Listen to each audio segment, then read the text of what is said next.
अब सब पक्षी खुश थे। जंगल में बहुत तेज बारिश हो रही थी। जालिम उल्लू जो कि पक्षियों के जंगल पर कब्जा करने का सोच रहे थे, उनका सरदार उनसे कहता है, सुनो उल्लू, हमें कुछ न कुछ करके जंगल पर कब्जा करना ही होगा, क्योंकि हमारे पास भोजन खत्म है और पक्षियों ने जंगल का सारा भोजन अपने अपने घरों में सुरक्षित रखा हुआ है। अरे सरदार, हम कैसे कब्जा करेंगे जंगल पे? और फिर सभी उल्लू मिलकर प्लान बनाते हैं और फिर जंगल की ओर निकल पड़ते हैं। दूसरे ओर जंगल में रहने वाली रानो चिड़िया बारिश के मौसम में जंगल में चाय और पकोड़े बेच रही थी। सभी पक्षी उसके पास आ रहे थे उससे पकोड़े खाने के लिए। उसके पकोड़े और चाय बहुत ज्यादा ही मजे के थे। जब उल्लू ज्यादा करीब आ गए तो उल्लुओं को भी रानो चिड़िया के पकोड़ों की खुशबू आने लगी। सभी उल्लू मिलके रानो के ढाबे पर आ जाते हैं और रानो चिड़िया के बनाए हुए सारे पकोड़े ही खा जाते हैं। उसके बाद रानो चिड़िया उनसे कहती है, अरे आप लोगों ने मेरे सारे के सारे पकोड़े ही खा लिए और आपने मुझे अभी तक पैसे भी नहीं दिए। उल्लुओं जी, मुझे पैसे तो दो ना, मैंने इतनी मेहनत जो की है पकोड़े बनाने में। ये सुनकर तो सरदार उल्लू को बहुत ज्यादा ही गुस्सा आ जाता है रानो चिड़िया पर। वो तो गुस्से से पागल हो रहे थे। तेरी हिम्मत कैसे हुई मेरे सामने जबान चलाने की? तेरी दुकान खत्म कर दूंगा, मैं नहीं छोड़ूंगा तुझे। फिर क्या था, फिर सरदार उल्लू बेचारी रानो चिड़िया के ढाबे को जला देते हैं। रानो चिड़िया जोरों से रोने लगती है। अरे मैंने तुम लोगों का क्या बिगाड़ा था जो इतनी बड़ी सजा दे दी मुझे? मेरे बच्चे अब कैसे रहेंगे? मेरे पास तो पैसे भी नहीं है कि मैं कोई और कारोबार कर सकूं। मैं तुम्हें कभी माफ नहीं करूंगी। तुम चुप कर जा। मेरे सामने जबान चलाएगी ना तो तेरा इससे बुरा हाल करूंगा। अभी तो दुकान जलाई है और अगर तूने ज्यादा चूचू की ना तो तुझे भी जला दूंगा। और फिर वे जंगल में आगे बढ़ते हैं। उन्हें जो जो घर नजर आता जाता है वो उस घर से पक्षियों को निकालने लगते हैं। सभी पक्षियों को अपने अपने घरों से वे उल्लू निकाल देते हैं। सरदार उल्लू एक जगह पर सब पक्षियों को इकट्ठा करता है। अरे पक्षियों, सुन लो मेरी बात। जो मेरी गुलामी करेगा वह जिंदा रहेगा, बाकी सभी मार दिए जाएंगे। कोई दूसरा पक्षी बोले इससे पहले ही मैं उस पक्षी की जबान काट दूंगा। मेरे सामने नहीं बोल सकता कोई। अभी सब पक्षी उसकी बातें सुनकर हैरान थे। कोई कुछ नहीं कहता, लेकिन काला कौवा कहता है, प्लीज हमें समय दें। मुझे सब पक्षियों से सिर्फ 5 मिनट के लिए बात करनी है। उल्लू सरदार, हमें इतना समय चाहिए। आपकी बहुत बड़ी मेहरबानी होगी अगर आप मुझे पक्षियों से बस 5 मिनट बात करने दें। मैं इन सबको समझा दूंगा, ये सुधर जाएंगे। ये आपसे बुरा व्यवहार नहीं करेंगे और आपकी हर बात मांगेंगे। आपके सामने अपनी चोंच खोलने की हिम्मत नहीं करेंगे। ठीक है, कर लो बात। ऐसे कौवा वहाँ से सब पक्षियों को साइड में लेकर आता है और सभी से कहता है, अरे अक्ल से काम लेना पक्षियों। सुबह में हम मिलकर इन उल्लुओं को मार डालेंगे। हम उपाय निकालते हैं कोई, परंतु तब तक आप चुप रहना, कोई पक्षी कुछ न कहे। अगर अभी आपने कुछ कहा तो बात बिगड़ जाएगी और हमें बात नहीं बिगाड़नी। हमें अपने मसले का हल करवाना है और अगर आप चाह रहे हो ना कि मसले का हल निकले और बात बिगड़े ना तो चोंच को बंद रखना। मैं जैसा कहता हूँ वैसा ही करना। रानो चिड़िया भी कहने लगती है, उन्होंने मेरी मेहनत की कमाई से बनाई हुई दुकान जला दी, परंतु मैं सब्र करूंगी। कालू भाई हम सब में सबसे ज्यादा होशियार हैं। वो बिल्कुल ठीक कह रहे हैं, हमें सब्र से काम लेना चाहिए। अगर हमने ज्यादा जल्दबाजी की तो कौवे भाई जो कह रहे हैं ना वही होगा। ये हमें भी मार डालेंगे। हमें चुप रहना होगा और हमें अकल से काम लेना होगा। ऐसे कौवे के कहने पर सभी पक्षी ऐसा ही करते हैं। कुछ ही दिन बाद कालू कौवा सभी पक्षियों को इकट्ठा करता है और सभी पक्षियों से कहता है, समय आ गया है कि हम बदला लें इन जालिम उल्लुओं से। इन्होंने रानो चिड़िया के ढाबे को जलाया है और हमें हमारे घरों से बेघर किया है। हम भी इन्हें जला देंगे, जला कर मारेंगे, तड़प तड़प कर मरेंगे ये उल्लू।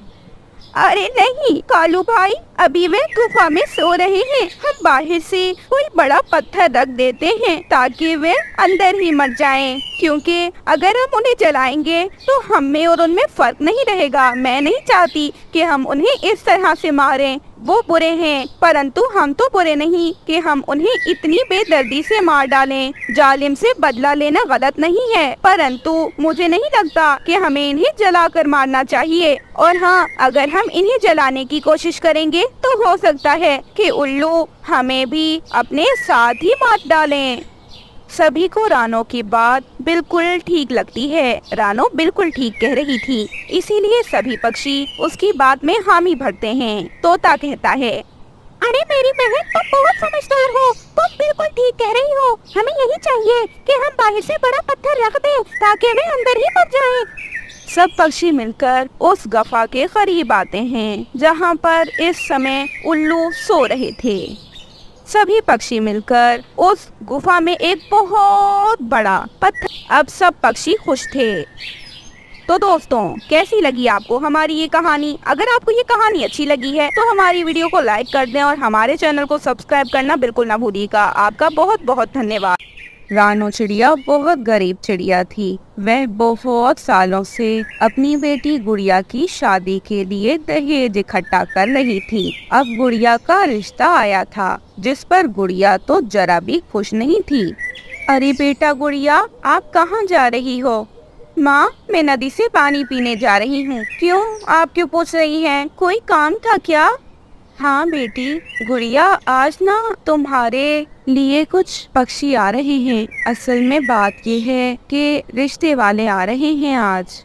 नहीं माँ, मुझे शादी नहीं करनी और पहले मैं नदी से पानी पी आऊं। मुझे बहुत प्यास लगी है, फिर आकर देख लूंगी। वैसे भी अभी तो मैं बहुत छोटी हूँ। आपको भी क्या जरूरत है, रोज कोई ना कोई बुला ही लेती हैं आप। बेटी बहस न किया कर, मैं तेरे लिए भला ही सोचूंगी। मैं जो करती हूँ हमेशा तेरे ही भले के लिए ही तो करती हूँ। क्या पता मैं कब इस दुनिया से चली जाऊँ, मेरे बाद तेरा ख्याल कौन रखेगा? मम्मा, आपकी बातों का बाद में जवाब दे दूंगी, फिलहाल मैं जा रही हूँ। ऐसे गुड़िया चली जाती है।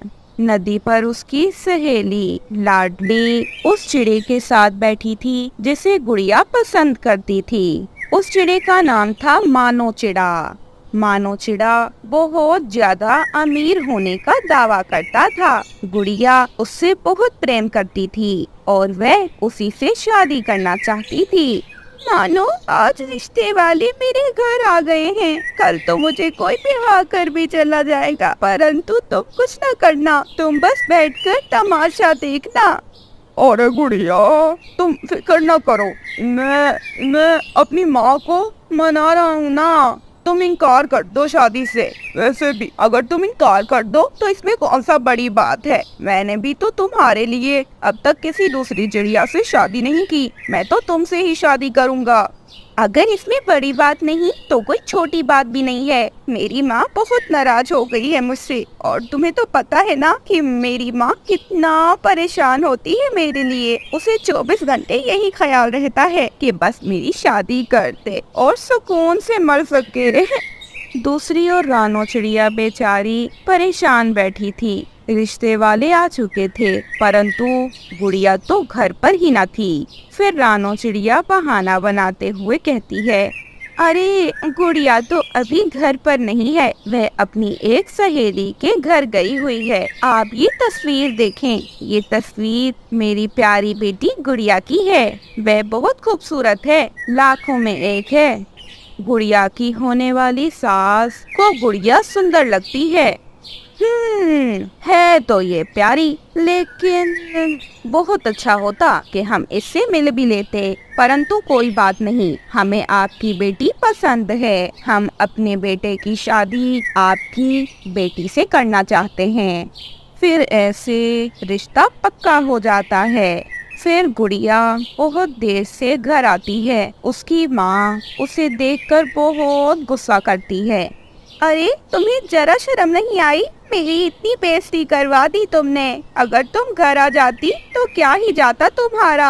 आखिरकार तुमने शादी करनी ही है ना। बहुत बेइज्जती करवाई है गुड़िया तुमने मेरे लाड का, मेरे प्यार का गलत फायदा उठाया। जब तुम्हारी शादी हो जाए ना तो वहाँ जाकर ये सब न करना जो तुम यहाँ कर रही हो। ओहो माँ, आपके साथ मसला क्या है? क्यों आप मुझे अपने घर से निकालना चाहती हैं? आप मेरी शादी किसी अमीर से क्यों नहीं करती?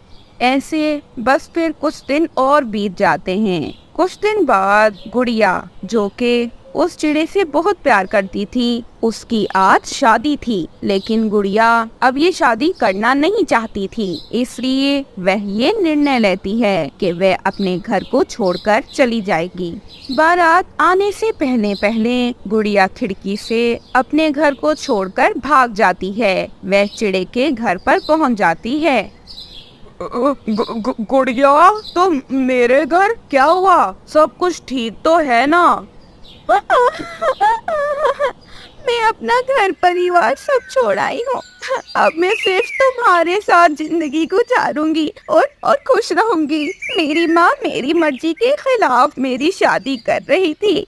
हैं? अपनी माँ को छोड़ आई हो? तुम तो अपनी माँ को छोड़ आई जिसने तुम्हें इतने लाड प्यार से पाला पोसा। तुम तो अपनी माँ की नहीं हुई तो मेरी क्या होगी? जाओ यहाँ से। मैं ऐसी वैसी चिड़िया से शादी नहीं करूँगा।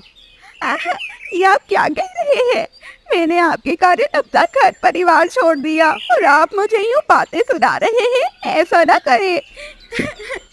मैं अब वापस नहीं जा सकती। गुड़िया बहुत विनती करती है, परंतु वह चिड़ा गुड़िया की एक नहीं सुनता और गुड़िया को उसके घर ही भेज देता है। गुड़िया रोती हुई अपने घर वापस आती है। माँ, मैं तो नदी से पानी पीने गई थी, आप रो क्यों रही हैं? बेटी, मुझे लगा तू घर छोड़कर चली गई है, लेकिन मैं ये भूल गई थी कि तू मेरी बेटी है। तो कभी मेरे साथ ऐसा नहीं करेगी।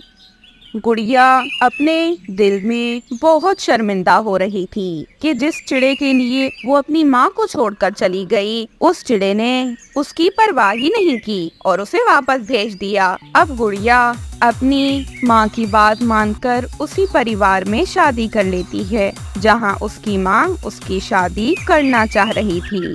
अब गुड़िया बहुत खुश थी क्योंकि उसकी माँ का फैसला बिल्कुल ठीक था। वह पक्षी बहुत अच्छे थे और वह गुड़िया को बहुत खुश रखते हैं। ऐसे गुड़िया अपनी जिंदगी खुशी से बिताने लगती है।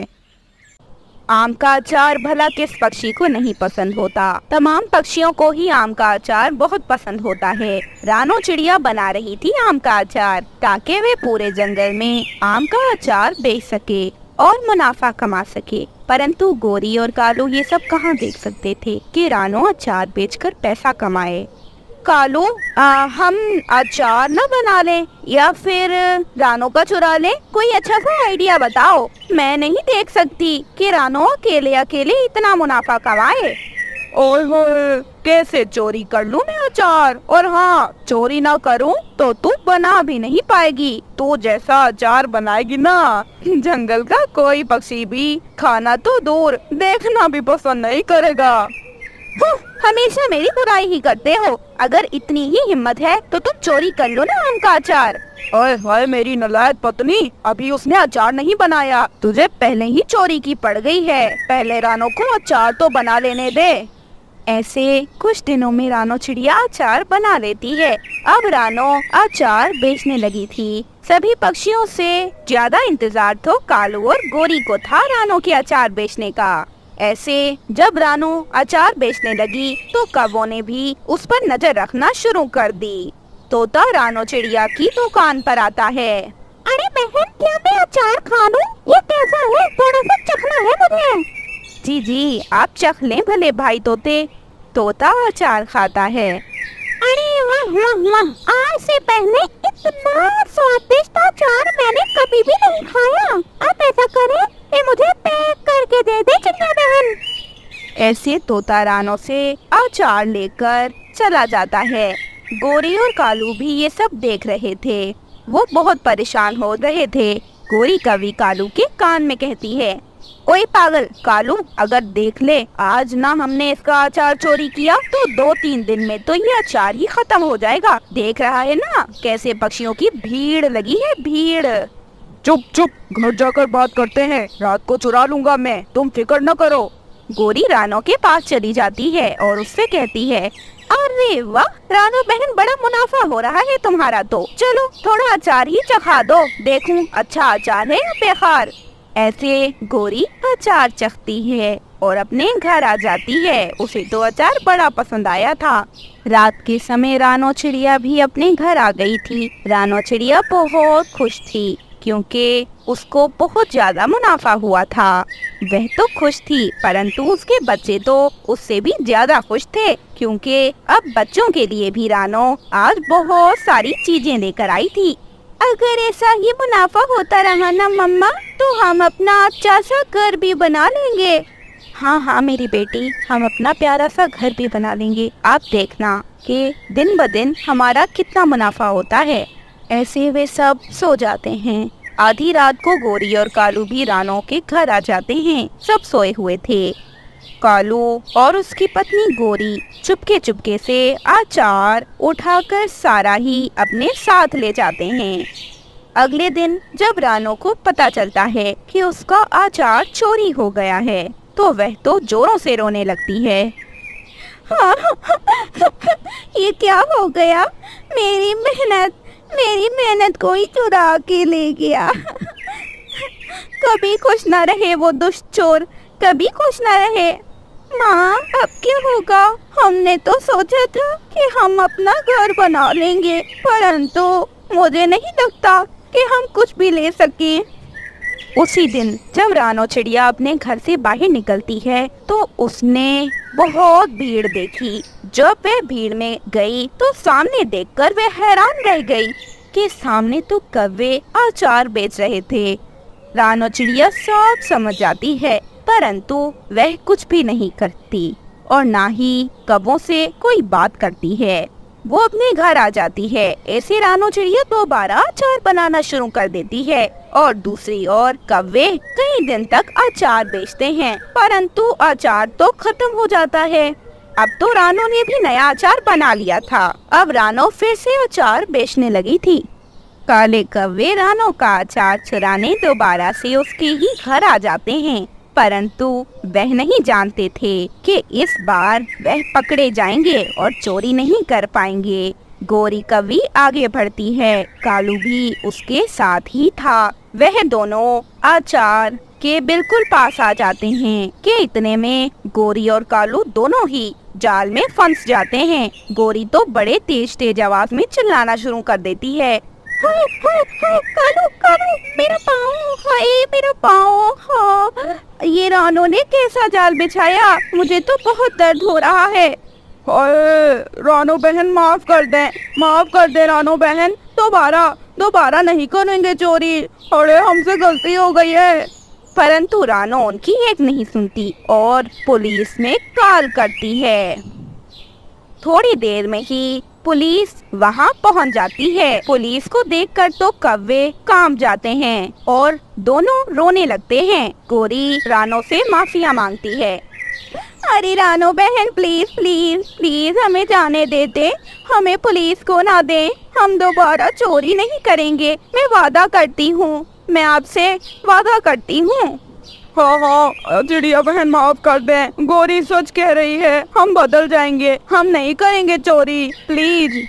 दुष्ट कौवों, तुमने मेरा बहुत नुकसान किया है। मैंने सोचा था कि मैं अपना नया घर बना लूंगी परंतु तुमने मेरी खुशियाँ ही छीन ली। मेरे बच्चे कितने खुश थे परंतु तुम लोगों ने हमारी खुशियाँ एकदम से छीन ली। अगर मैं चाहूँ तो तुम्हें जेल में ही रखूं, परंतु पुलिस वाले भाई जी मैं इन्हें माफ करती हूँ, आप भले जाएं।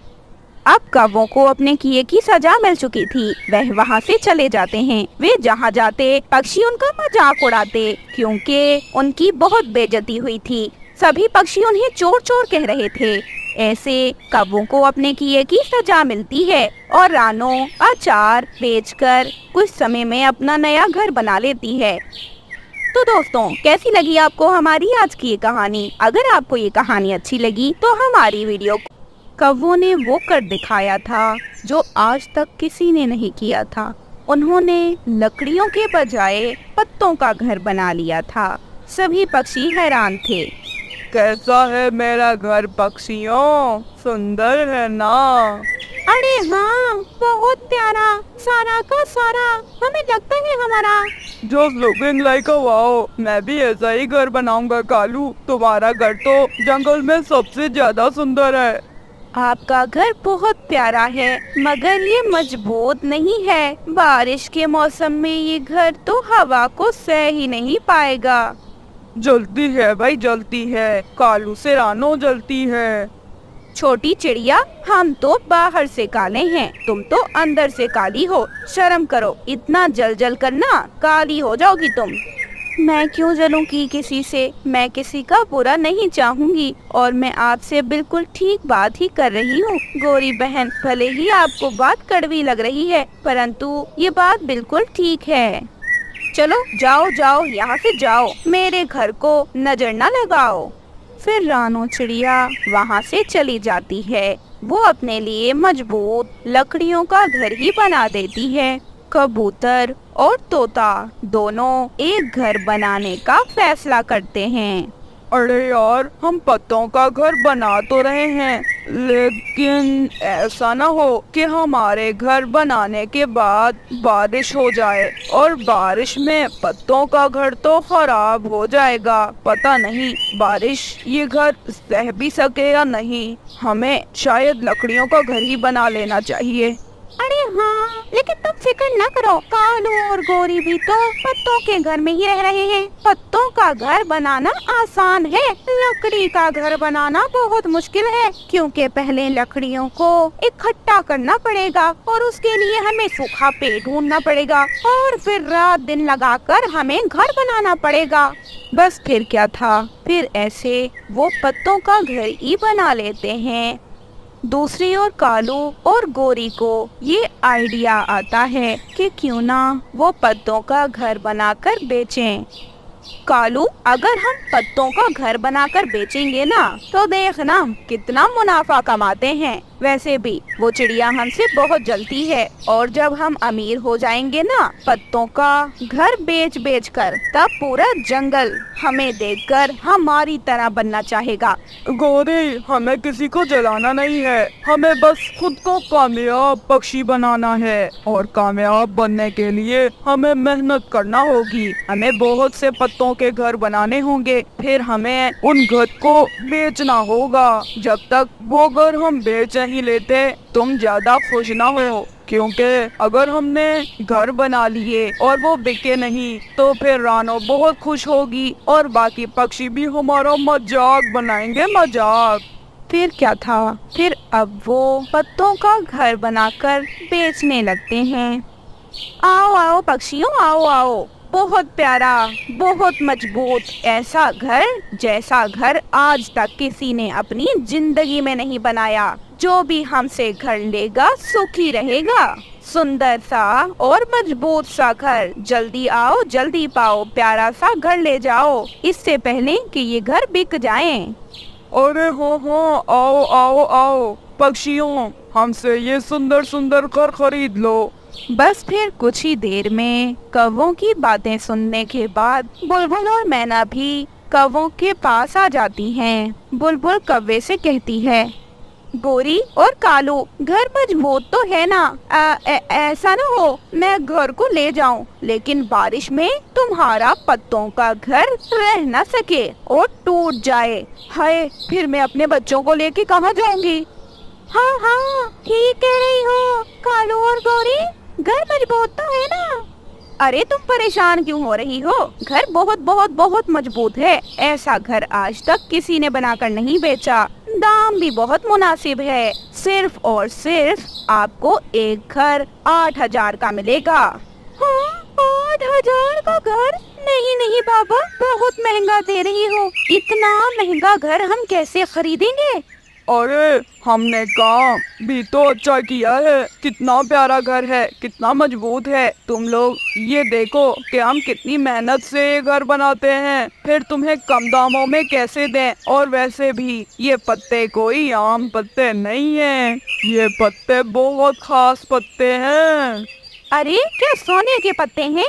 पहले तो दोनों बहुत कोशिश करती हैं, परंतु कालू और गोरी थे कि दाम कम नहीं करते। फिर आखिरकार मैना और बुलबुल उसी दाम में उनसे वो घर खरीद लेती हैं।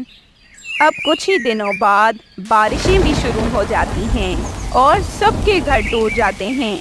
तोते और कबूतर का घर भी टूट चुका था। बुलबुल भी रो रही थी, मैना भी रो रही थी। अब सब कब्बों से लड़ाई कर रहे थे। जंगल में बस एक रानो ही थी जिसका घर नहीं टूटा था। आखिरकार रानो चिड़िया सबकी लड़ाई खत्म करवाती है। कौवे सब पक्षियों को उनके पैसे लौटा देते हैं और फिर रानो सभी को अपने साथ अपने घर ले जाती है। और बारिश जब तक नहीं रुकती सब रानो के साथ ही रहते हैं। गोरी और कालू तो बहुत शर्मिंदा थे।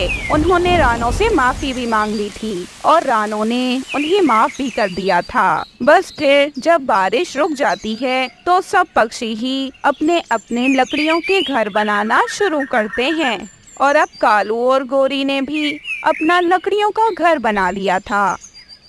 तो दोस्तों, कैसी लगी आपको हमारी आज की ये कहानी? अगर आपको ये कहानी अच्छी लगी तो इसे लाइक कर दें और हमारे चैनल को सब्सक्राइब करना बिल्कुल ना भूलिएगा। आपका बहुत बहुत धन्यवाद।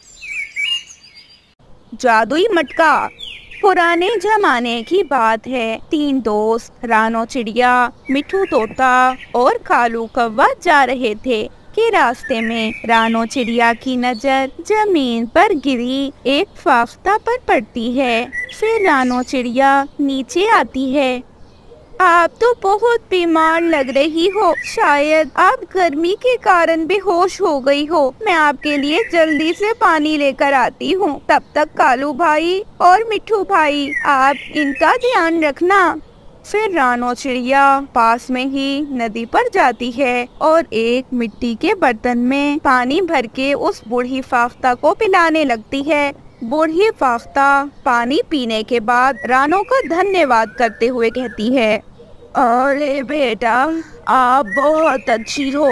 आप चाहती तो मुझे नजरअंदाज करके चली जाती, परंतु आपने मेरी मदद की। आप जैसे पक्षी जमाने में बहुत कम हैं। अगर सब पक्षी आपकी तरह ही रहें तो हमारे जंगल में हर तरफ सुख और शांति हो। हमें एक दूसरे की हमेशा मदद करनी चाहिए। क्या पता कभी हम मुसीबत में हो और दूसरा भी हमारे काम आ सके। फाख्ता माँ जी, अगर आप अपना घर का पता बता देती तो हम सब दोस्त आपको आपके घर तक पहुँचा देते। रोनो, तूने पहले ही हमारा बहुत समय जाया किया है। अब ये फाख्ता चली जाएगी अपने घर। प्लीज अब तू चलना हमारे साथ, हमें भोजन ढूंढने जाना है। अरे हाँ, कालू बिल्कुल ठीक कह रहा है। राना, मदद तो करते ही रहेंगे। अभी भोजन की खोज कर लेते हैं। भूखा थोड़ी सोना है हमने। आप दोनों भले जाएं। मैं बूढ़ी फाख्ता को उनके घर छोड़कर अपने लिए भोजन की खोज करने को निकल जाऊंगी। तोता और काला कौवा वहाँ से चले जाते हैं। रानो चिड़िया बूढ़ी माँ जी को उनके घर छोड़कर आती है। बेटी, तू बहुत अच्छी है। मैं तेरी मदद करना चाहती हूँ। मैं तुझे एक जादुई मटका देना चाहती हूँ। तू वो जादुई मटके को चूल्हे पर रखकर जिस चीज का नाम लेगी वह चीज तेरे सामने होगी बेटी। मगर याद रखना, जिसने भी लालच की उसने कुछ न पाया और जो था वह गवा लिया। फिर रानो चिड़िया खुशी खुशी जादुई मटके को लिए अपने घर आ जाती है और घर आने के बाद वह अपने दोनों दोस्तों को सारी बात बताती है। कालू तो हंसने लगता है।